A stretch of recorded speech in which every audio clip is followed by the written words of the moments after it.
Grand Slam Track Philly is here. I'm excited. Kingston is in the books. Miami is in the books. This is stop number 3 on Grand Slam Track's inaugural tour in 2025. And there are so many events to look forward to, specifically on the women's side, which is what I'm going to be doing today, giving you my top 8 predictions across the board in the women's short sprints, short hurdles, long sprints, and long hurdles. And we have some interesting storylines going in here. Sydney McLaughlin-Levrone is probably the biggest name dropping down into the short hurdles, and the question on everyone's mind, is she going to be able to win the whole thing? Will she dominate the 100? Will she finish high enough in the 100 hurdles against some of these specialists who do run the short hurdles? Or is she just going to fall down the pack and end up, out of the race? But I'm going to break it down. I'm going to give you my personal top 8 predictions. Check out the ones that I already did for the men's on all different sprints and hurdle events. But let's dive into these women's. Go comment below. Give me your predictions. Give me your top 3, top 5, top 8.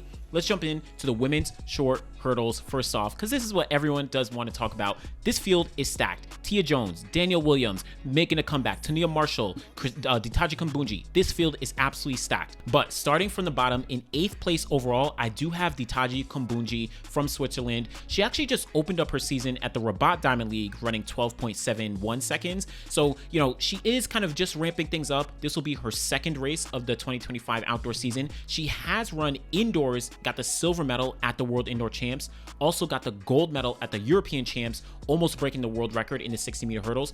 But I do think it was hard to kind of pick her just based on her opening up her season and probably getting, the momentum going as the season progresses. But in 8th place, 7th place, just ahead of her, Christina Clemens. This was actually kind of tough because Christina Clemens has already run 12.6. I think she also has some strong chops in the 100 as well. She couldn't, put up a good fight, but it was just tough to kind of parse and put her ahead of some of the other women in this field. But shout out to Christina Clemens, literally one of the veterans when talking about the 100-meter hurdles. Just ahead, 7th place, Tania Marshall. Now, I think Tania Marshall is actually going to do extremely well in the 100-meter hurdles. She won the race at the Tokyo Continental Tour running 12.5 seconds. So I have her getting 4th place overall here. But in the 100, I just have her slightly lower than some of the other women, coming in at 5th place overall. She trains with the likes of Melissa Jefferson-Wooden, with the likes of TT Terry, Shakira Richardson. So she trains with sprinters, but I think some of the other women have shown, some stronger capabilities in the 100. So I just had to put Tania 6th place overall. Just ahead though, that's where I have Megan Tapper. Megan Tapper, she came off Miami at the Grand Slam track meet, got 2nd place in the 100, and she got a personal best, I think, of 11.3 seconds. In the 100 hurdles, she was kind of middle of the pack there, and she's run some, really consistent times for the most part over the past couple years, and then even in this year as well. So I do have her getting 5th place in the 100 hurdles, while I have her getting 4th place in the 100, adding up to 9 points, and just slightly ahead of Tania Marshall, because I think the gap in the 100 meters is going to be slightly wider, from Megan to Tania than Tania to Megan in the 100 hurdles. So Megan in my 5th place. Just ahead, this is where I have Sydney McLaughlin-Levrone. It was tough, but I'm putting her in my 4th place spot overall. Listen, in the 100, I have her getting 2nd place, but in the 100 hurdles, I have her down in 6th place. And I'm gonna be honest, it was even tough to put her in 6th, just being honest. If I want to look at things on paper, Sydney McLaughlin-Levrone's personal best is 12.65 seconds, which she ran all the way back in 2021. But she ran 12.71 seconds last year in 2024. So we've seen, it's not necessarily like drastic progress or anything. And I know that she's probably going to step things up, this year as well and at this Grand Slam track meet. But if I look at the rest of the field, between someone like Megan Tapper, who's run 12.5, Christina Clemens, 12.6, Tania Marshall, 12.5, Ditajì Kambundji, 12.7, like all these women have run faster, except for Ditajì, than Sydney McLaughlin-Levrone's personal best in the 100 hurdles just this year. Not even talking about their personal best. And not even mention someone like a Tia Jones, like an Ackera Nugent, like a Danielle Williams. So when I'm actually stacking things up in the 100 hurdles, it's really, really tough for me to put Sydney McLaughlin-Levrone ahead of some of these women. And again, even someone like Christina Clemens. Christina Clemens has already run 12.61 seconds. Sydney McLaughlin-Levrone would not only have to, run a personal best, which I actually think she'll do, but some of the other women would have to drastically decrease in terms of their season's best performances. Not even personal best, just season's best. Now, I do think that Sydney's presence will definitely affect the field, right? I do think all due respect to athletes, you know, people say, you know, I stick to my lanes, my 10 hurdles. I do think people, you know, respond sometimes to athletes that are in their field, but I do think that will be an interesting dynamic for us to pay attention to. So Sydney McLaughlin-Levrone in my 6th place in the 100 hurdles, but in that 100, I do have her taking 2nd place. It's really hard. Of course, I'm going to talk about this athlete in a second, but it's hard. I just think the other athlete is a little bit better. I do think that Sydney is probably going to set a personal best. I mean, I don't even know if she actually has a personal best. She's run 11.0 seconds windy back in 2018 while she was a freshman at Kentucky. So she is definitely going to, you know, surpass that mark. But I just had to put her in 2nd place in the 100.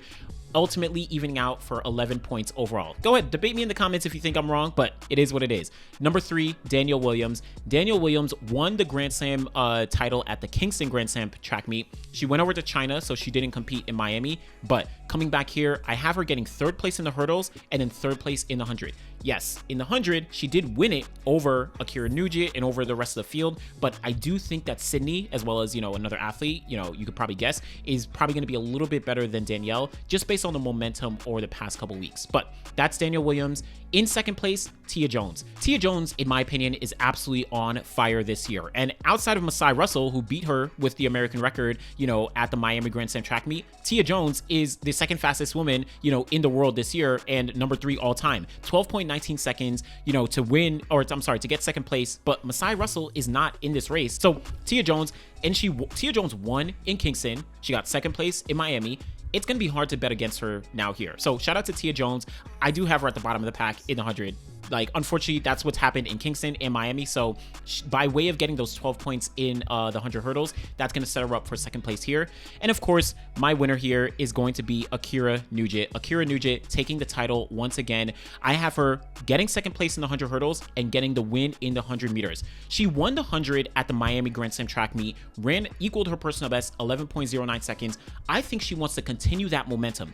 The big thing as well for Ackera is that she has Jamaican trials coming up at the end of June. She's not going to be able to compete at the next Grand Slam track meet. And I think she wants to show her prowess of like, all right, I did my part at this year's Grand Slam track. I really showed up and showed out. Despite not doing as well in Kingston, I came here, got the win in Miami, got the win in Philly, and then, you know, I'm able to take my winnings and go home. Now, let's be clear. I do think the 100 between Ackera and Sydney is going to be very, very close. Sydney ran 22.07 seconds last year in the 200, right? Beating out Gabby Thomas, beating out Abby Steiner, beating out, you know, Brittany Brown, beating out all those top, you know, 200-meter athletes. But I think that Ackera is just going to step things up. But it's going to be very close. I wouldn't be surprised if it flip-flops and Sydney gets the win, but that's why I have Ackera Nugent, Tia Jones, Danielle Williams, Sydney McLaughlin-Levrone. Go ahead, debate me in the comments. Let me know. Let's move over to the women's short sprints. This is going to be hot. I'm excited. It looks very similar to what we saw before, you know, in Miami, but we are adding Dean Asher-Smith. We're adding, you know, Jaden Mays. We're adding Thelma Davies, right? A couple other names. Tamari Davis is back, but let's talk about it. From the bottom, Daryl Nita, unfortunately, she just hasn't looked as great yet. I do think momentum is going to build, especially as, you know, we get closer to the World Championships for her. But just in Grand Slam track now, she hasn't been, you know, the Daryl Nita that we know, the Daryl Nita who's gotten to, you know, Olympic finals and world, like all that. But Daryl Nita in 8th place, just ahead of her, Jaden Mays. I have her getting 5 points. She's a newly minted professional. I don't think she signed a pro contract yet, but I have her getting, you know, 7th place overall. I think that she'll do better in the 200 than she will in the 100, but I think she's going to be really stepping things up, mixing it up with some of these pros. She's run well already, you know, this year, you know, in the outdoor season. So shout out to Jaden Mays. Just ahead, Thelma Davies. Thelma Davies represents Liberia. She actually has thrown down some great performances this year. In the 100, she's already run 11.03 seconds, and in the 200, she's run 22.46. So in the 200, nothing too special, which is why I have her kind of last in the pack. But in that 100, I have her moving up, getting 5th place overall, because that 11.0 is a very, very strong performance relative to some of the other women. So shout out to Thelma Davies getting 6th place overall for me. Next, Brittany Brown, my 5th place spot. Again, Brittany Brown, she opened up at the down in Florida, I think at the Tom Jones Memorial, ran the relays. Then she went to Miami, actually, opened up in the 100 and the 200 there. I think she's also going to be building momentum as the season goes. So I do have her, getting 6th place in the 100, 5th place in the 200, evening out for 5th place overall with those 7 points. So, we'll see. I think Brittany is a gamer, right? You can never count Brittany out, but I think momentum is going to build, especially coming off some setbacks at the top of this year. Next up, newcomer, Dina Asher-Smith. Dina Asher-Smith coming here in the short sprints. I have her getting 4th place with 10 points. She competed in Kingston. Don't forget, she ran in Kingston, ran the long sprints there, was kind of getting, momentum and building her base and all that. But now she's actually running her first 100 of the year. She did run the 200 at Grand Slam track in Kingston with the long sprinters, but this is going to be her first 100-meter race of the year. Because of that, we know that she has extreme talent when talking about the 100. 2019 silver medalist in the 100 meters at the World Champs. She's made various different finals across the board, but I have her behind some of these other women just because I think she needs to build a little momentum as well. And this is her first 100-meter race of the year. So shout out to Dina, 4th place in both the 100 and the 200. Again, in the 200 as well, even though, yeah, she's probably a stronger 200 runner, some of the other women I think have been stepping things up. And that's where I come into my number 3, Tamari Davis. Tamari Davis throwing her 16 points. I low-key wanted to put her a little bit higher, but it was just so tough. 2nd place in the 100, 2nd place in the 200. You could probably guess the rest, right? But Tamari Davis is on fire. 10.79 seconds, slightly windy, right, in the 100 at Miami. But then she also ran 22.04 seconds for a personal best in the 200 at Miami as well. Tamari Davis has been on fire. She also went to Atlanta and ran a personal best in the 150. I think it was 16.14 seconds. So she is on fire right now. And just going into USA's later on in the season, it's going to be hard to see 3 people actually, keep her off the team. But talking about Grand Slam track here, it's going to be hard to see 3 people, beat her at any of these races. Shout out to Tamari Davis. I have her 3rd place overall. Top 2, you could probably guess, but what order? Melissa Jefferson-Wooden, I have her getting another slam ahead of Gabby Thomas, both of them with 18 points. Melissa, I have her winning the 100. Gabby, I have her winning the 200. And then I also have Gabby 3rd in the 100 and then Melissa 3rd in the 200. But I think based on what I saw in Miami, Melissa's gap in the 100 is going to be a little bit bigger. Whereas in the 200, I feel like Melissa is going to close that gap on Gabby. We saw Gabby, she didn't do that well. She ran 21.9, quote unquote, that well, running sub 22. But Melissa stepped things up. She ran 22.1 seconds for a personal best. I feel like Melissa is absolutely on one right now, and she does not want to lose. Now, she's not going to, in my opinion, she's not going to win the 200, but she's going to close that gap, right? I could be wrong, but I think Melissa is absolutely on one. So that's going to be the tiebreaker for me. I think Melissa is just going to edge ahead with, faster overall times in the 100 and 200 than Gabby, when you add them up. So listen, Melissa, Gabby, Tamari, that's my top 3. Super excited to see. Let's move over. Women's long sprints. This is also, I don't know, this is not going to be chalk, but you have a really strong field here. A lot of women coming back. Isabella Whitaker. You have some new entrants like a Jessica Gabby. But my bottom 3, Gabby, Nielsen, and Maudsley. I apologize for the pronunciation. Shout out to Charlene. But those are going to be my bottom 3 here. I do have Jessica Gabby. She actually is going to finish 4th place in the 200 for me, but last in the 400. She's really a 200-meter sprinter. We've seen her make the final at the Olympic Games last year in the 200, but her 400-meter strength just isn't there relative to some of the other women. Nielsen, she's also a strong 400-meter runner, but I don't have her as high relative to some of the other athletes. I think the 400-meter field is just a little too strong here. But in the 200, I do have her last place there. Tough to kind of like parse them out. And then Charlene, I have her kind of finishing 7th and 7th in both the 200 and the 400. Again, just them bringing up the back of the pack. I think some of the other women are just a little too strong when talking about the entire field here. But let's move up. Alexis Holmes. This is actually tough because I feel like I can interchange a lot of these women, but Alexis Holmes, I have her finishing a little bit farther down just based on what I've seen in the past couple weeks and, predictions here. But Alexis Holmes, she's been doing decently well in the 200, progressively getting faster and faster, but I do have her 6th place in the 200, but then 5th place in the 400. Again, just based on what I've seen and my predictions, I think she's not going to be as strong, but she can actually run very well, and it's just the other women are going to run a little bit stronger. But shout out to Alexis Holmes. I think she's also going to be getting better and better as the season progresses. Let's move over. Isabella Whitaker, she's going to come in for my 4th place. She actually I don't know. She definitely defied my expectations based on what I predicted for Miami, and she did extremely well here. Well, in Miami, and I think she's going to do pretty well here. In the 200, again, Jessica Gabby, she's going to be slightly ahead, and then Isabella Whitaker, you know, she's also, it's tough. She did very well, but I think she's going to be slightly behind some of the other women, whereas in the 400, like, she showed up and showed out. Third place in Miami, only behind Paulino and Nasser. I think she's going to do very well here, get fourth place, only behind the next person I have in third place overall, Nikisha Price. Now, on paper, you might be surprised to think that, oh, Nikisha Price is going to, you know, get third place considering what she's done this year. But I think she is someone who progressively gets better as the season goes on.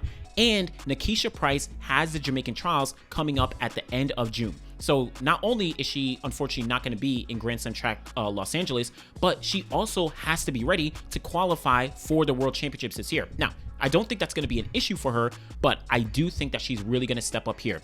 And in the 200, she actually, you know, ran a really strong race in Miami. So I think she's going to be stepping things up and really showing, listen, y'all forgot about me last year. Now this year, I'm really going to be showing up, especially at my last one here in Philly in terms of Grand Slam track. Now, moving up, top two, you can already guess, Marlita Paulino, Saweed Nasser, top two. Paulino, I think she's going to get the win. I do think it might be closer in that 400. I think this back and forth is going to be really exciting, as Nasser did not like to lose to Paulino last time, but just like Paulino did not like to lose to Nasser in Kingston. So they're going to be going back and forth here, but I do think Paulino is going to hold things off in a closer race.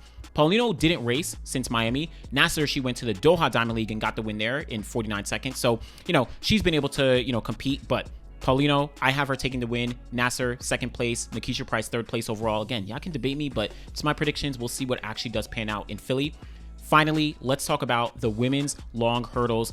Yes, we're losing Sydney McLaughlin-Levrone in this race, but we're picking up a very, very, very strong field. You're talking about Anna Cockrell, Dalilah Muhammad, right? Shamir Little and Rochelle Clayton, you know, the racers are back. Anjanette Knight is back. Like, this is a very, Jasmine Jones is opening up, you know, her 2025 season. This is going to be a very, very, very competitive 400 meter hurdles race. So, diving in from the bottom, Lena Nielsen from Great Britain. It was tough to kind of pick her ahead of some of the other women, but last place in the 400 hurdles and the 400. But shout out to Nielsen. She very likely could surprise. Also, seventh place, Jasmine Jones. She's opening up her season. She's dealt with some injuries. She's dealt with some setbacks. I do have her a little bit higher in the 400 hurdles. I have her in sixth place, but I do have her down in seventh place in the 400. Again, this is her season's opener. This is her first race, so it's tough to say. If she was in great form, she might I'd pick her to probably win things, but just couldn't do it for now. We'll see how she actually does turn out. Now, heading up to sixth place, I have Ayomide representing Italy. She's been a gamer across the board. I think she made the finals in the 400 hurdles at the 2023 World Championships in Budapest in the 4 hurdles, but just based on, you know, what she's shown this season, she did run a personal best in the 400 this year, I think. So I have her a little ahead of some of the other women, but in the 400 hurdles, I have her down in seventh. Shout out to Ayomide. She has so much energy. She's an amazing, amazing person. So shout out to her. Rochelle Clayton, she's in my fifth place. She dealt with some injuries early in the year after Kingston Grand Slam. She pulled out of Miami, but she recently ran at the Rabat Diamond League, kind of getting back into form. So she's in fifth place here. I want to put her a little bit higher, though I have her in fourth place in the 4 hurdles, but, you know, down the pack, 6 in the 400. So averaging out for that, those 8 points. Now, moving up to number 4, Anjanette Knight. Now, this was actually tough for me because Anjanette, she did amazing at the Miami Grand Slam track meet. She really showed up behind Sydney McLaughlin-Levrone there. Second place in the 4 hurdles, and then I think third place in the 400, you know, behind Sydney and then also Anna Hall. But Anjanette Knight, she is making a lot of progress, and I'm excited to see how she actually does here. I think she's going to get second place in the 400 just based on what I've seen, but then in the 400 hurdles, I think she'll get third place. There, she'll be just behind Dalilah Muhammad. And I actually have them both with 14 points. Dalilah, you know, just getting the edge because I think she's going to be a little bit farther ahead when talking about the 400 meter hurdles. But this is going to be really good. Dalilah, she got second place overall behind Sydney at the Kingston Grand Slam track meet. And then she went to the Botswana Continental Tour and she ran 53.8 seconds, one of the fastest times that she's run, especially at this time of the year. So I'm excited to see how she actually does progress. And she's on a retirement tour. Like, she's running everywhere and anywhere, and she is excited to compete. So want to see how she actually does. Top 2, Shamir Little, Anna Cockrell. That's going to be my number 2 and my number 1. Shamir Little, I think she's going to get the win in the 400 just based on what I saw last time in Miami, where that was her first race of the 2025 season, and she'd been dealing with some injuries, but she actually did pretty well in that 400. And she is by far the fastest 400 meter athlete in this field. Like, she's run 49 seconds. So she is going to make a lot of progress, and I think she'll do well here. The 400 hurdles, I don't think she'll do as well relative to some of the other competition, but I do have her, you know, in the pack getting 5th place.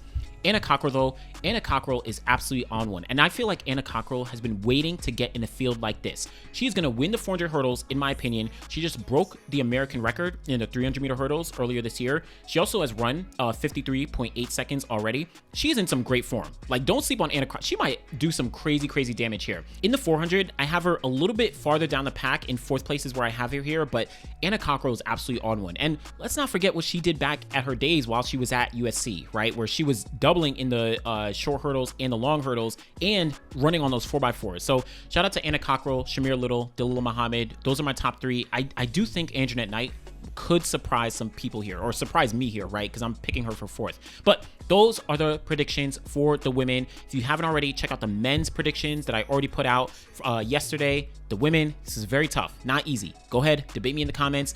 Let me know if you think Sydney is going to do better than I gave her, right? Or if you think she's going to do worse than I did. But let me know. Give me a top 3. Give me a top 5. Give me a top 8 if you actually have it. Let me know what you think. Be sure to like the video, subscribe to the channel. Always do appreciate y'all. Thanks for watching.